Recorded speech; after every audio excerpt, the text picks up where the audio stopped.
जनकपुरी सुंदर मन राऊ,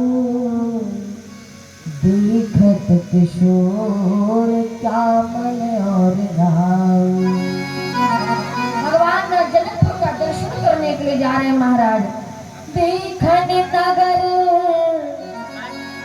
भूप सुत आए, पुरवासिन समाचार पाए। जैसे महाराज सुना क्या कि आज राम और लक्ष्मण महाराज जनकपुर का भ्रमण करने के लिए आ रहे हैं, और पुरवासिन यानी जनकपुर के वासियों ने सोचा कि जब भगवान स्वयं भक्त से मिलने के लिए आ रहे हैं तो महाराज झरोखों में महाराज सखियां खड़ी हुई हैं, अटारियों पर खड़ी हुई है महाराज, और राम जी का दर्शन करने के लिए जा रहे हैं। तो बाबा ने लिख दिया कि धाई धाम काम सब त्यागी, और मनहु रंग निधि लूटन लागी। धाई धाम काम सब त्यागी, मनहु रंग निधि लूटन लागी। महाराज भगवान ने ऐसा काम रूपी बाण चलाया कि एक सखी अपने ओष्ठों में लाली को लगाने वाली थी, नेत्रों में काजल को लगाने वाली थी महाराज। लेकिन जैसे उसने सुना कि राघव रामलला सरकार पधार रहे महाराज, तो अपने ओष्ठों में काजल की जगह लाली की जगह पर काजल को लगा लिया, और नेत्रों में काजल की जगह पर लाली को लगा लिया।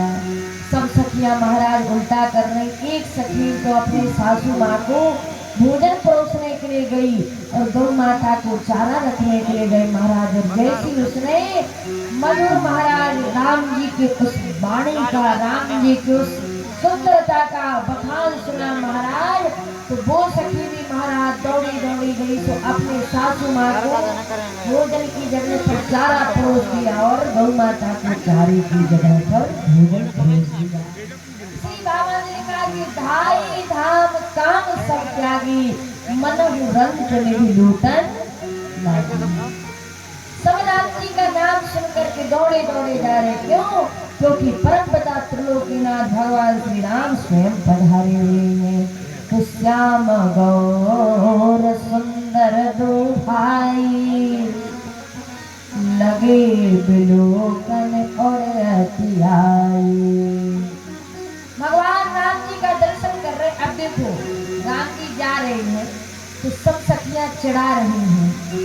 एक कहने लगी पता है भैया जो गौरवन की है वे श्री कौशल्या महारानी के नहीं, आपकी सुमित्रा के बेटे हैं, और जो श्याम वर्ण के हैं वे कौशल्या के बेटे हैं।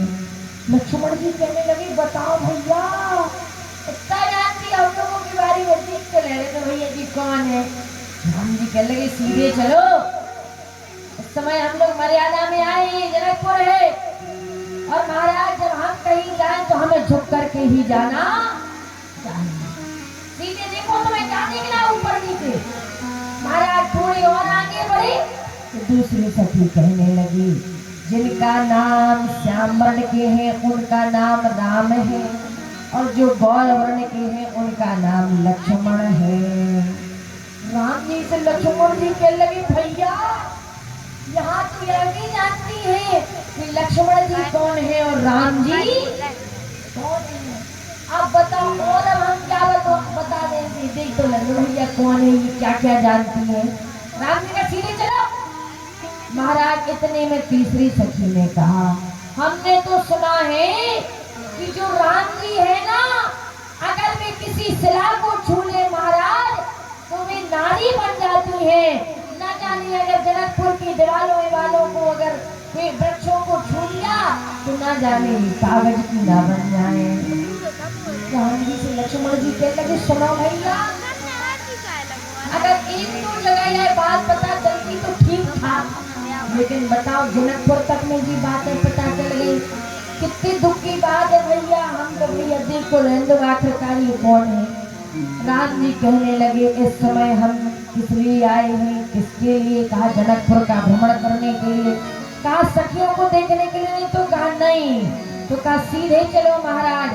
राम जी और सीता जी का दर्शन होना है महाराज। उससे पूर्व लक्ष्मण जी कहने लगे भैया अगर भाभी जी भी मिल गई और अगर देख लिया मन में विनोद भाव में कह रहे हैं तो क्या होगा। राम जी कहने लगे वह भाई की देखी जाएगी, अभी तो सीधे चलना है ना। महाराज का भक्त और भगवान का मिलन होगा तो कितना विलक्षण मिलन होगा। जनकपुर में सब देख रहे तो बाबा ने लिख दिया कि जाती रही भावना जैसी प्रभु मूरत देखी तिन तैसी।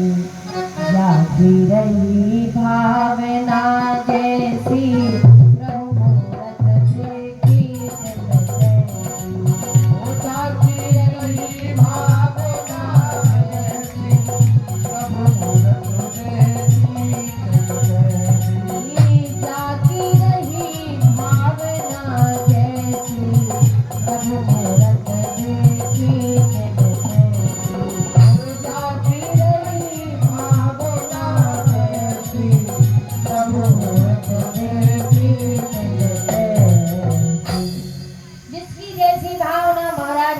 राम जी का दर्शन कर रहा है।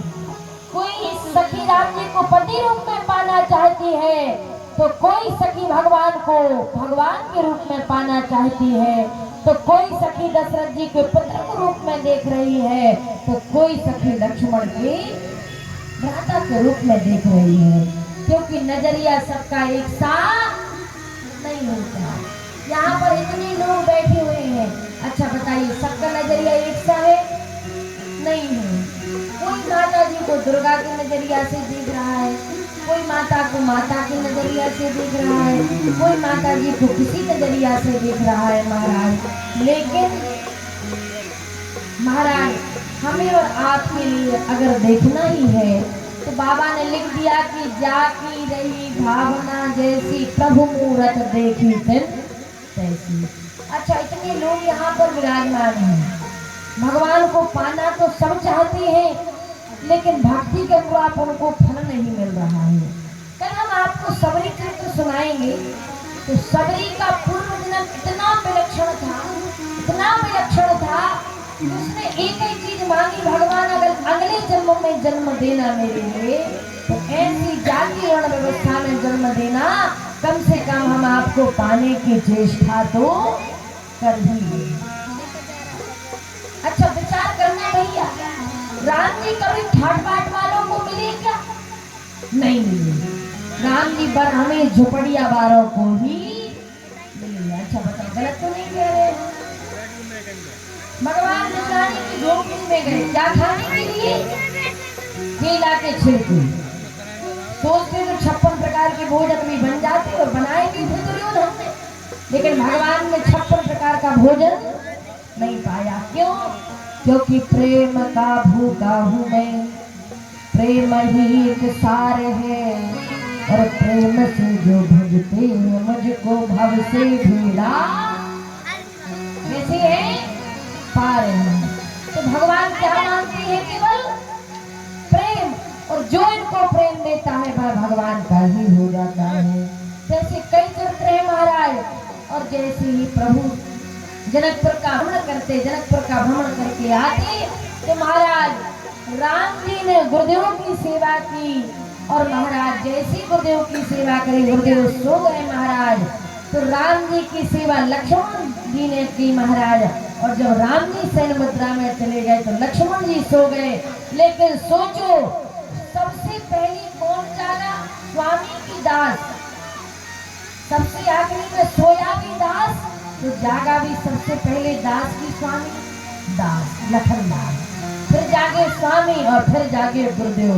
यानी कहने का आशय है अगर तुम भक्ति करोगे तो तुम्हें दास बन करके भक्ति करनी पड़ेगी, और जिस दिन तुम्हारी भक्ति फल गई समझ लेना उसी दिन तुम्हारा राम जी के नाम पर नाम बन गया। महाराज गुरुदेव बहु बात समझाते। आज महाराज गुरुदेव ने कहा